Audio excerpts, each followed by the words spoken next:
All right, all right. Welcome to Crazy Hair Day. Also, welcome to Tuesday's lesson. Hopefully, you guys had a chance to take a peek at the rewind. First question was hopefully pretty straightforward. This is just a two-step equation, right? Get rid of your faraway friend. Get rid of the 3 on the bottom by multiplying. You should have gotten x equals 15. We're going to come back to this problem in a minute. It kind of ties into what we're starting with skill 20 today. Over on this one, this is a review of skill 9. So how do we find the equation of a line that goes through 2 points? Hopefully you remember rise over run. We need to take our y's and figure out how much those change. -4 minus -1 gives us -3. And then 3 minus 2 on the bottom gives us 1. The slope for this problem is going to be -3 over 1, which is just -3, right? And then we're trying to find the equation for the line, right? It asks for the equation. So we need to plug everything into a y equals mx plus b equation. We found m right here. That's our slope. And then we also know up here we have some XY pairs, right? It doesn't matter which one you plug in. You're going to get the same answer either way. I picked the first one, 2 and -1. Remember, 2 has to go in for X, which feels kind of weird because you're putting it in the middle, even though it's the first number. And then -1 is going to go in here for Y. When we solve that out, let me tip that down a little bit. Whoop, whoop, whoop. We should get that our y-intercept b is 5. And this problem is almost done. Now I just have to rewrite everything. So my y is equal to -3 x plus 5, right? That's the equation for the line on that second one. Okay, so I'm going to keep flipping through things here. We have a couple new things we're looking at today. First off, welcome to skill 20. Skill 20.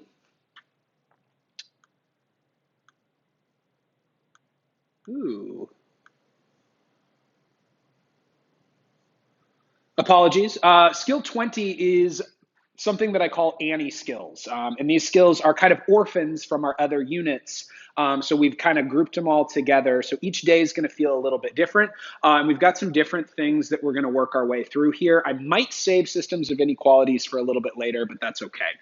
This is going to be skill 20. It's going to be kind of patchwork. We're going to tackle a lot of different things. Okay, so the first thing in skill 20 is fraction equations, okay? And they look terrifying, right? They are these big, bulky equations that have a lot of fractions, a lot of numerators and denominators, and they look really scary. But once we get a handle on this, I think you guys are going to do great on these. So I want to come back to that problem from the rewind. And the way I want you to think about this, right, there's a couple different ways we can solve this problem. There's the way that probably most of you did during the rewind, which is getting rid of your faraway friend, and we get x over 3 equals 5, right? And multiply to get that out, right? The faraway friend, the method that we've been working with this whole time, is one great way to solve this. But there's another way. That's not the only way to solve this problem. The other way we can do that is just by getting rid of the fractions. And that's the way I want you to think about these problems today, right? I can get rid of this 3 on the bottom by multiplying by 3. But the reason I didn't teach you this when we went over this in skill 2 is because we have a lot of places that we're also going to have to multiply by 3, and this can get kind of messy. This 3 cancels out here. 3 times 8 is going to be 24. And then over here we have 39. Okay, here we just have x now because our 3 on top canceled out with 3 on the bottom. And I can solve this pretty easily.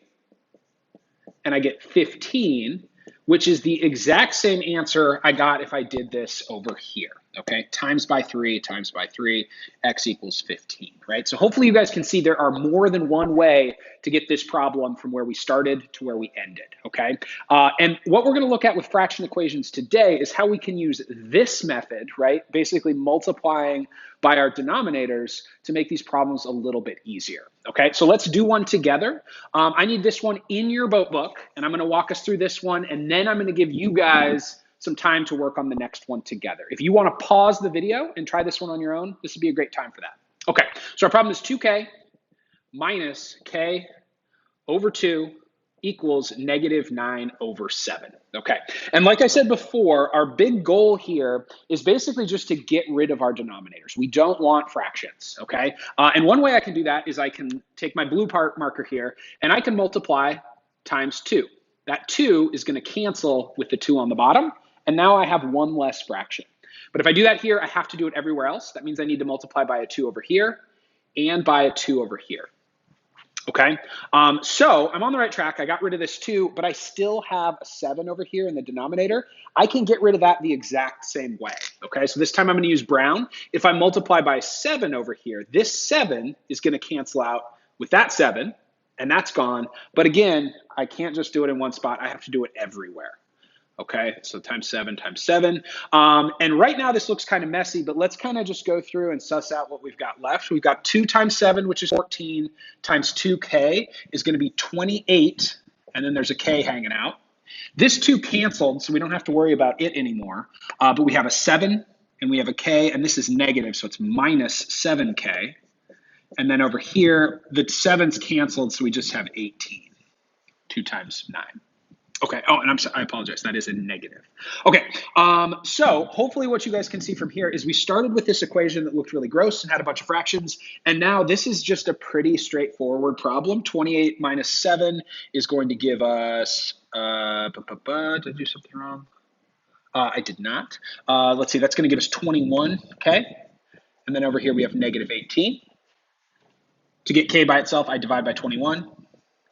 Okay, and I wanted to make sure that this problem was a fraction because some of the problems on the SAT, which is why we're working on this, and then also on the Rally Coach that I'm going to ask you guys to do in a couple minutes, do have fraction answers. Okay, so when I divide by 21, those ones cancel. I get k is equal to negative 18 over 21. If you want to reduce that, it's negative 6 over 7.